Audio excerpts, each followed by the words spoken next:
네, 디지털 세상의 모든 것을 깊이 있게 알아보는 인포맥스 D, 지금 바로 시작하겠습니다. 네, 오늘 관련된 주제는요, 누리호 발사 3차와 관련된 주제입니다.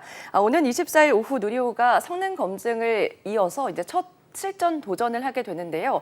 1차 발사 때가 지난 2021년 10월 21일이었고요. 2차 발사가 2022년 6월 21일이었습니다.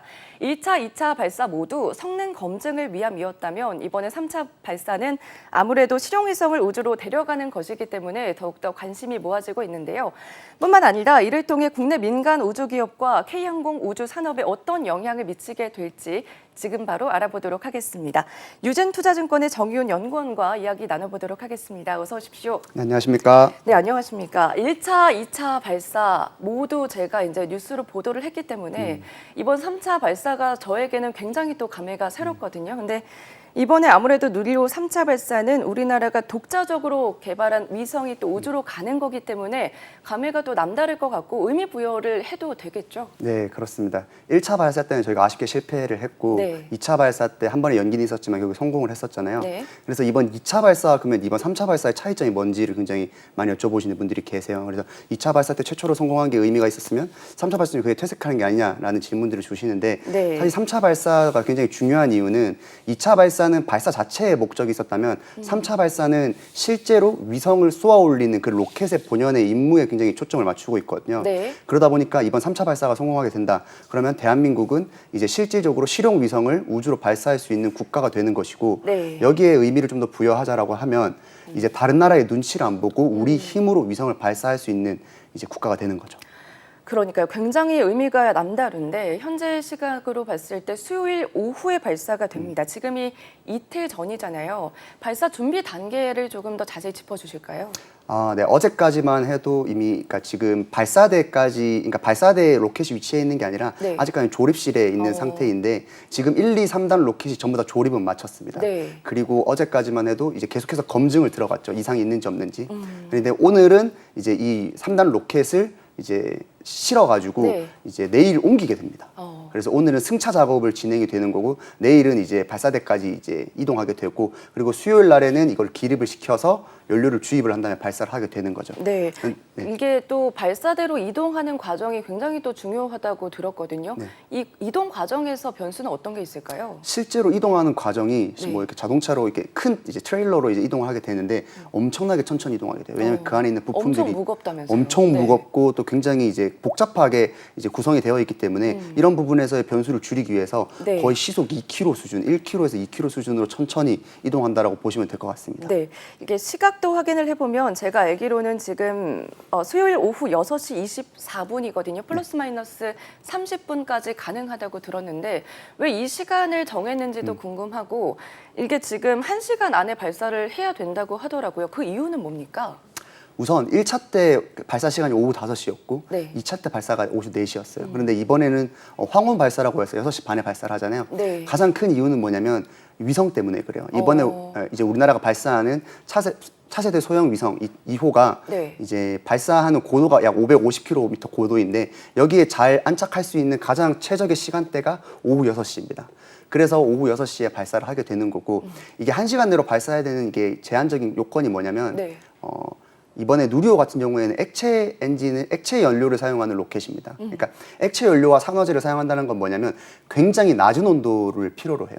왜냐하면 산소 자체가 액체 산소로 되기 위해서는 영하 190도 이렇게 이하까지 내려가야 되거든요. 네. 그러다 보니까 굉장히 낮은 온도로 연료를 주입해야 되기 때문에 연료 자체도 미리 주입해 놓는 게 아니라 발사 직전, 발사 몇 시간 전에 주입을 하기 때문에 이게 1시간 안으로 발사가 진행이 되어야 이제 발사가 제대로 될 수가 있는 거죠. 네, 많은 준비를 해야겠지만 변수들이 굉장히 많지 않습니까? 특히 날씨가 가장 중요하다고 들었고 지금 현재 알려지는 바로는 그날 날씨는 괜찮다 이런 보도도 있었습니다.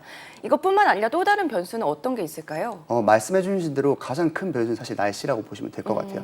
이게 사실 6시 24분에 발사는 예정되어 있지만 네. 플러스 마이너스로 아까 전에 오차가 있다고 말씀을 주셨잖아요. 네. 정확한 발사 시간은 당일날 결정이 납니다. 이게 왜 그러냐면 그러니까 그 전날에도 이제 2차 발사위원회에서 내일 발사를 할 건지 말 최종적으로 결정을 하고 네. 당일 날도 발사 시간을 언제로 할 건지 최종적으로 결정을 하게 되는데 그 이유가 가장 큰 이유가 바로 첫 번째가 날씨. 날씨가 좋지 않으면 여기 발사 실패 확률이 굉장히 크게 올라가기 때문에 네. 이런 부분에서 조심하는 거고 두 번째가 결국에는 기체 결함이 있는지의 여부가 또 중요할 것 같아요. 발사 직전까지도 기체 결함 여부를 계속해서 확인을 하는데 네. 이게 실제로 기립을 하고 액체 연료를 주입을 하는 그런 과정에서도 문제가 발생할 수 있거든요. 그래서 그 직전까지도 그런 부분에 대한 고려는 이루어질 것이라고 생각을 하고 있습니다. 네, 날씨가 중요하다고 말씀을 해주셨고 기체 관련해서 그러니까 마지막까지 눈을 뗄 수 없을 것 같습니다. 맞습니다. 그죠? 이번 3차 발사 지난 1차, 2차와 비교해서 가장 큰 차이점은 어떤 거죠? 서두에서 말씀드렸다시피 네. 결국에는 실용 위성을 발사하는 것입니다. 여기서 말하는 실용 위성이라고 하는 것은 무엇이냐면 네. 실제로 위성이 지구 주변을 돌면서 역할을 수행을 하는 거죠. 본연의 역할을 수행하는 거죠. 그러면 2차 발사 때는 실용 위성을 발사를 안 했느냐? 2차 발사 때는 실용 위성을 발사하지는 네. 않았습니다. 그러니까 더미 위성이라고 해서 사실상 위성이라고 가정을 하고 발사를 한 거죠. 다른 역할을 수행하는 것은 아니고요.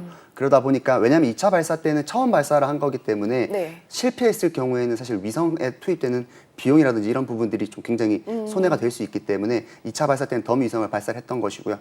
3차 발사 때는 이제 실용 위성을 발사했다라는 게 첫 번째 차이점이라고 말씀을 드리고 싶고 네. 두 번째 차이점은 뭐냐면 2차 발사 때까지만 해도 과기부 산하에 있는 한국항공우주연구원이 항우연이 네. 굉장히 크게 주도를 했었습니다.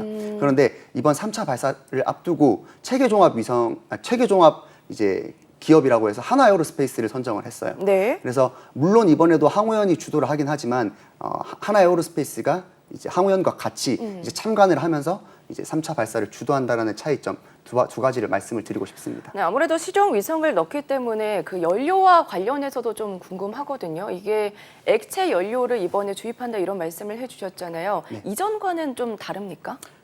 사실 같습니다. 그러니까 액체 연료를 발사한다라는 점은 같은데 네. 이게 로켓을 저희가 말씀을 드릴 때 연료에서 크게 두 가지로 분류가 될 수 있어요. 네. 바로 고체 연료를 쓰느냐, 이제 액체 연료를 쓰느냐 이제 네. 그 차이인데 사실 액체 연료를 쓰는 게 훨씬 더 기술적으로도 까다롭고 이제 성능적으로도 좋은 상황입니다. 그래서 많은 부분들이 이제 액체 연료를 이제 많이 기술 개발을 하기 시작하고 네. 특히 지금 발사체 시장에서 가장 관심이 이제 가장 화두가 되는 기술이 지금 현재로서는 스페이스X의 재사용 로켓이거든요. 그러니까 우주 로켓을 한 번 쓰고 일회용으로 버리는 게 아니라 다시 착지를 시켜서 네. 재사용을 하는 로켓 기술이 굉장히 지금 전 세계적으로도 화두인데 이 재사용 로켓을 하기 위해서는 필연적으로 액체 로켓을 사용을 해야 됩니다.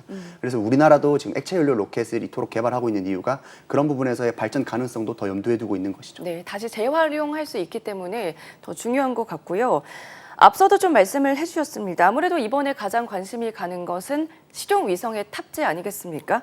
1차, 2차 발사 때는 모형 위성과 성능 검증 위성 등이 실렸는데 이번에는 아무래도 실제 위성이 실리다 보니까 이게 좀 다를 것 같아요. 많이 다를 것 같은데 실용 위성에 대해서 조금 더 구체적으로 설명해 주시죠. 실용 위성이라고 하면 결국에는 위성이 우주로 올라가서 지구 주변을 돌면서 다양한 기능을 수행을 합니다. 네. 뭐 예를 들면 저희가 시골 같은 데 가보면 왜 스카이라이프 이제 위성 TV를 쓰시는 분들도 계시고 아니면 저희가 이렇게 전쟁 같은 거 보면 위성을 통해 가지고 사진을 찍거나 그런 다양한 역할을 수행하게 되는데 실제로 이번에 우리나라가 올리는 위성들도 이러한 실제적인 역할을 하는 실용 위성들입니다. 네. 총 8개가 올라가는데 카이스트에서 개발한 차세대 소형 위성 2호가 네. 첫 번째이고 나머지 7개는 민간 기업이라든지 그런 연구원에서 개발한 큐브 위성들이 7개가 올라갑니다. 그래서 이들의 역할은 예를 들면 지상의 날씨를 그러니까 지상의 어떤 그런 날씨를 관측한다던가 아니면 우주에 있는 방사능을 검출한다던가 아니면 우주 날씨가 어떤지 그런 부분들을 관측하는 대부분의 과학과 관측 위성에 올라간다라고 생각하시면 좋을 것 같습니다. 예, 알겠습니다. 8개 정도가 실용 위성이 올라가는 거죠. 네. 이거에 대해서 이제 카이스트 얘기도 했었는데 또 다른 건 어떤 게 있습니까? 예를 들면 이제 한국천문연구원에서 개발한 것들도 있고 네. 아니면 민간 기업 3곳에서 각각의 이제 큐브 위성들을 하나씩 쏘아 올렸기 때문에 그런 부분에서 민간 기업들도 3곳이 참여한다라고 생각하시면 좋을 것 같아요. 알겠습니다. 2차 발사에서 성공을 했다고 3차 발사도 꼭 성공을 하는 거는 절대 아니지 않습니까? 그렇죠. 저도 그때 방송했을 때 좀 생각을 해보면은 1차 때는 잘 몰랐고요. 1차 때는 좀 실패하지 않았습니까? 네. 그리고 2차 때는 한 번의 변수 때문에 못하고 연기가 됐습니다. 근데 그때 발사 중계를 하면서 이제 1단계 탈락, 뭐 2단계 막 이렇게 하면서도 숨죽이면서 봤던 기억이 나는데 3차 발사 성공 여부에 대해서는 어떤 게 가장 중요합니까? 결국에는 제일 중요한 건 성공을 해야 되는 게 제일 중요한 그죠. 거잖아요. 그래서 1차 때도 저 실패할 때도 이렇게 자리에 있었는데 사실 1차 때 기억하시는 분들도 계시겠지만 로켓이 다 올라간 상태에서 다 네. 성공한 줄 알았어요. 저도 어. 그 당시까지만 다 성공했었는데 이게 결국엔 최종적인 위성 발사의 성공이라고 하면 위성이 목표하는 궤도까지 올라가는 게 1차적인 목표이고 네. 두 번째 목표는 위성을 이제 본 궤도에 이제 안착시키는 게 가장 이제 중요하죠. 중요한 점이거든요. 그런데 1차 발사 때는 이게 위성이 성공했다라는 건 뭐냐면 그러니까 진행 속도를 네. 맞춰야 되는 게 중요해요. 그러니까 고도까지 올라가서 목표한 속도까지 맞추는 게 중요한데 1차 발사 때는 그 목표한 속도까지 위성이 가지를 못했어요. 네, 그러니까 맞아요. 속도가 좀 부족했었던 거죠. 그래서 그 부분에 있어서 실패를 했던 게 1차 발사인 거고 2차 발사는 다행히 또 성공을 했었죠. 그래서 이번 3차 발사 때는 사실상 발사의 성공 여부는 20분 안에 거의 판가름이 납니다. 거의 네. 18분 안에 판가름이 나는데 아마 국민 여러분들께 공식적으로 발표가 되는 것은 거의 1시간 20분 뒤에 이제 발사의 성공 여부를 아마 과기부에서 전달할 것으로 보고 네. 있고 아무래도 발사 성공의 여부는 크게 두 가지로 나뉘면 좋을 것 같아요. 첫 번째가 이제 누리호가 본 궤도까지 목표한 궤도가 550km거든요. 네. 그래서 2차 때는 700km였는데 이번에 550km까지 잘 도달을 하느냐. 그리고 두 번째는 이제 잘 도달을 해서 위성을 잘 사출을 해서 네. 위성이 목표한 속도를 올려서 잘 궤도에 안착을 하느냐가 가장 중요한 점이 될 것 같습니다. 알겠습니다. 이번에 민간 위성들이 성공적으로 또 목표를 완수를 한다면 아무래도 말씀해 주신 것처럼 우리나라에서도 우리 기업의 활발한 참여를 아마 예측을 해볼 수 있을 것 같은데 그거에 대해서는 좀 어떤 생각을 갖고 계십니까? 제가 아까 전에도 살짝 말씀을 드렸는데 이번 3차 발사에서는 하나에어로스페이스가 체계 이제 종합 회사로서 이제 선정이 되고 나서 첫 이제 프로젝트거든요. 그래서 네. 3차 발사 때까지는 물론 한국항공우주연구원이 이제 이 사업을 주도를 하겠지만 4차 발사 때부터는 하나에어로스페이스가 주도적으로 이 사업을 이끌어 나가야 됩니다. 네. 그렇기 때문에 이 민간 기업의 참여도가 3차에서 4차로 가면 갈수록 더 커진다라고 생각하시면 될 것 같고 네. 아무래도 민간 기업의 참여도가 높아진다라는 말은 결국 국내에 있던 올드 스페이스에서 뉴 스페이스로 넘어가는 그런 중간 단계라고 보시면 될 것 같거든요. 네. 그래서 대표적인 이제 좋은 예시가 바로 미국입니다. 미국 같은 경우에는 과거에는 나사가 전부 다 발사를 주도를 했었어요. 네. 그런데 이제 지금의 미국 같은 경우에 나사가 그냥 스페이스X에게 그냥 발사 수준만 맡기는 형태예요. 네. 그러니까 우리가 발사를 어떻게 진행하겠다는 게 아니라 우리가 이런 위성들을 발사를 하고 싶은데 너희가 발사를 좀 해줘. 이렇게 수주를 맡기고 돈을 주면 이제 민간 기업이 알아서 그 부분을 이제 수행하는 역할인데 아직까지 우리나라 같은 경우에는 그 단계까지는 못 갔어요. 그런데 그 단계로 가기 위한 이제 전초 단계가 예. 지금 현재 이번에 3차 발사 단계라고 보시면 좋을 것 같고 당연히 3차 발사가 성공한다라는 말은 그 차후의 프로젝트에 있어서도 민간의 참여도가 더욱 높아지는 거고 관련돼서 국가 수주 단계도 더욱더 금액이 커진다라고 생각하시면 더 좋을 것 같습니다. 아직 그 단계까지 가지는 못했다 이런 말씀을 좀 해주셨는데 연구원님이 보시기에는 지금 우리가 1차, 2차 발사는 성공을 했고요. 3차를 앞두고 있는 이 상황에서 우리나라 우주산업 기술은 어느 정도까지 왔다 이렇게 보시는지 궁금해요. 사실 이 우주산업 기술력이라고 하는 것을 네. 어떤 뭐 단체에서 랭킹을 매기거나 그러지 않아요. 어. 그런데 이제 발사체만 봤을 때는 우리나라가 거의 7번째 이제 수준으로 이제 자력으로 이제 발사를 하고 있는 거거든요. 네. 이게 우주산업의 기술력이라고 하는 것은 국가 간의 기술 편차가 굉장히 큰 산업입니다. 이게 왜 그러냐면 기술 이전을 굉장히 제한하고 있고 또 기술력 자체가 워낙 고도화돼 있기 때문에 네. 국가별로 편차가 굉장히 심해요.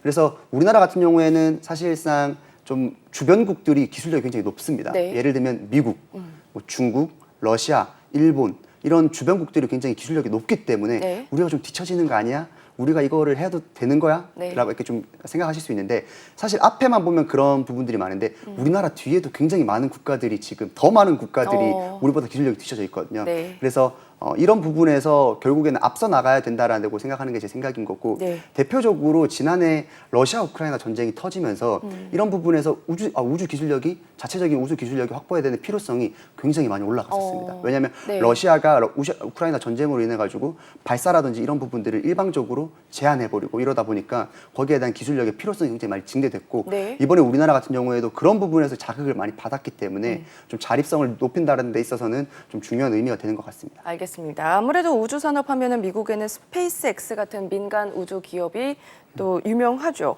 이번 3차 발사에도 하나 에어로스페이스와 같은 민간 기업의 참여가 두드러지는데 그 기업은 어떤 건지 좀 설명을 부탁드릴게요. 하나 에어로스페이스는 하나 계열에 있는 방산을 주도적으로 하는 중간 계열사라고 보시면 될 것 같아요. 과거에는 중간 지주사의 역할을 많이 했었는데 네. 지난해 이제 조직 개편을 통해서 하나 그룹 내에 있는 방산 역량을 쫙 모아있다라고 생각하시면 될 것 같고 네. 그러니까 보통은 글로벌 기업들을 보면 우주산업 발사체 쪽만을 하는 게 아니라 보통은 보잉이라든지 로키드 마틴처럼 이렇게 방산 쪽을 하거나 항공 쪽을 하는 기업들이 하나의 사업 부문으로 발사체를 하는 경우가 많거든요. 네. 우리나라 같은 경우에도 하나 에어로스페이스가 방산을 주로 하지만 뭐 미사일이라든지 그 일환으로 이제 누리호와 같은 이제 발사체 사업을 진행을 한다고 생각하시면 될 것 같고 앞서 말씀드렸다시피 3차 발사 전에 이제 체계 종합 그러니까 조립 총괄 관리를 하는 역할을 맡았기 때문에 네. 4차 발사 때부터는 하나 에어로스페이스가 주도적으로 나서서 이 사업을 영위할 것으로 전망을 하고 있습니다. 알겠습니다. 3차 발사 이틀 전입니다. 꼭 이제 성공을 하길 저도 한번 응원을 해보도록 하겠습니다. 네, 오늘 말씀 여기까지 들어보겠습니다. 고맙습니다. 감사합니다.